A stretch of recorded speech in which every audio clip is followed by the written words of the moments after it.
Меня зовут Ярхамов Ильнур, и мы вам рассказываем о важных событиях для татар России.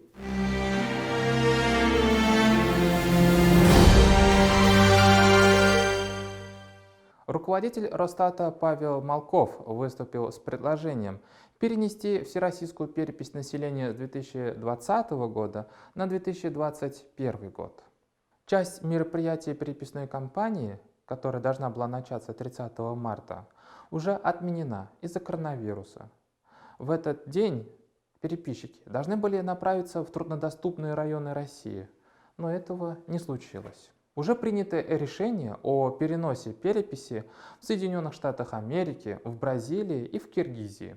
По словам руководителя Росстата Павла Малкова, из-за введенного в России режима самоизоляции все меньше и меньше остается времени, чтобы обучить переписчиков, наладить технику и решить другие организационные вопросы переписной кампании. Пока что Росстат выступил с предложением, с инициативой. Конечное решение будет принимать правительство России. Что же будет значить перспектива переноса переписи населения для татар? Ни для кого не секрет, что для татарского мира духовный и исторический центр – это Казань и Татарстан. Именно Национально-общественная организация республики, различные информационно-аналитические структуры, телеканалы и СМИ, в том числе наш проект «Татары мира», ведут просветительскую и разъяснительную работу.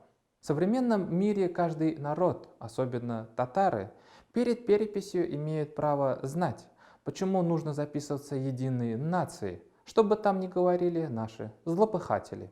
Татары должны знать, почему важно чтить память о своих предках, перенимать традиции и культуру, татарский язык и передавать его последующим поколениям. В эти дни, я надеюсь, что все татары сидят дома и соблюдают требования карантина и самоизоляции. Также я надеюсь, что в эти дни татары сидят в соцсетях и черпают важные для себя смыслы. Благодаря переносу переписи на более поздний срок у татар появляется возможность нарастить мощь татарских сообществ в соцсетях, укрепить связь и отношения между татарами из разных мест их проживания, еще больше узнать о своей культуре и истории и подтянуть знания по татарскому языку. В предстоящей переписи в 2021 году мы, татары, должны подойти еще более сплоченными и уверенными в себе. На прошлой неделе легендарный командир 112-й башкирской кавалерийской дивизии Минигали Шеймуратов стал героем России посмертно.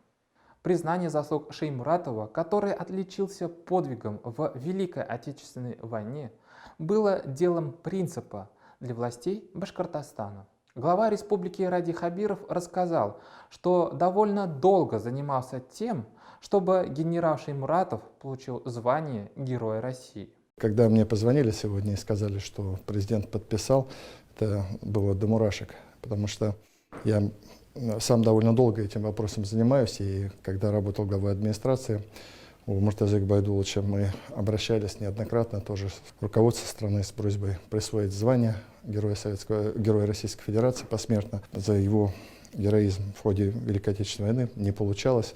И вот вы знаете, в сентябре этого года у меня была встреча с Владимиром Владимировичем, и в ходе этой встречи мы всей нашей управленческой команды тогда обсуждали тоже, какие вопросы поднимать будем. И договорились, что все-таки этот вопрос надо Владимиру Владимировичу задать. И вы знаете, я подготовил его биографию, и я когда рассказывал, это хорошо помню, Владимиру Владимировичу, у него был такой в глазах неподдельный интерес к личности генерала Шеймуратова. И вот я тогда понял, что, наверное, мы все-таки этого добьемся. Сегодня указом президента России номер 230 от 30 марта генералу Шеймуратову присвоено посмертное звание Героя Российской Федерации.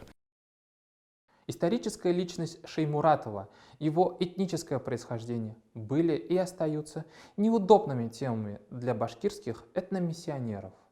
На самом деле, признание Шеймуратова – это дань уважения татарам Башкортостана, уважение их вклада в дело победы в Великой войне и знаковое событие для татарского мира. Но тележурналист Салават Хамидуллин То и дело пытается убашкирить не только Шеймуратова, но и его кавалерийскую дивизию. Например, в исторических источниках сохранились сведения, что отец Шеймуратова – башкир из Мишарей, а мать – башкирка из Тептярей. Хамидуллин считает, что родители Шеймуратова таким образом указали свою башкирскую идентичность.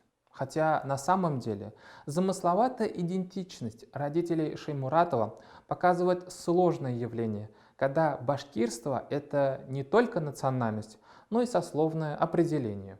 Быть башкиром в далекие времена Российской империи на территории Волга-Уралья это еще и значило право на обладание землей. Но с приходом к власти большевиков, после гражданской войны, после революции 1917 года все привилегии башкир на землю были обнулены.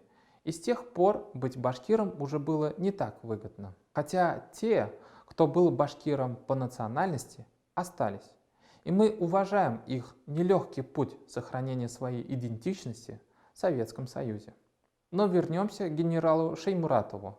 При жизни он уверенно себя называл татарином и в качестве родного языка говорил о татарском языке. Например, когда Шеймуратов вступал в ряды Всесоюзной коммунистической партии большевиков, то в качестве своей национальности указал, что он тептяр.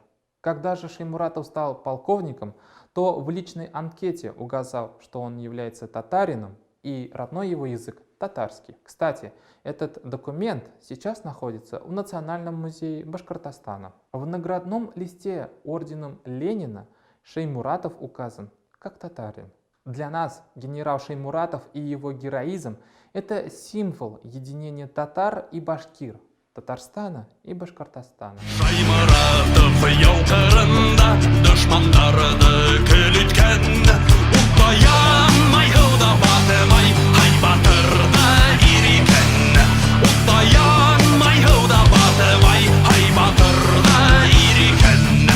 Заметили, в каком необычном костюме говорил Ради Хабиров о генерале Шеймуратове? Такой же костюм, кстати, надел и верный сподвижник Хабирова, председатель совета директоров Башинформ Ростислав Мурзагулов.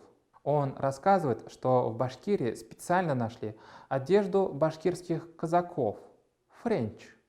Этот френч напоминает военный китель. Косой шов на костюме говорит о временах, когда башкиры были всадниками, и им так было удобно скакать на лошадях. Хабирову такой френч купила его жена. Главный пиарщик Башкортостана Мурзагулов рассказывает, что в мире сейчас становится популярной этника. Он подчеркивает особую значимость на такие костюмы в Татарстане. Власти Башкортостана правы, потому что официальные лица Татарстана действительно стали первыми носить такие костюмы. Впервые современную интерпретацию татарского костюма увидели на президенте Татарстана Рустаме Минниханове и руководителе аппарата президента Азгате Сафарове в декабре 2019 года. Как пояснила официальный представитель Казанского Кремля Лилия Галимова, Минниханов и Сафаров носят такие костюмы в выходные дни и на праздничных мероприятиях, связанных с историей Татарстана.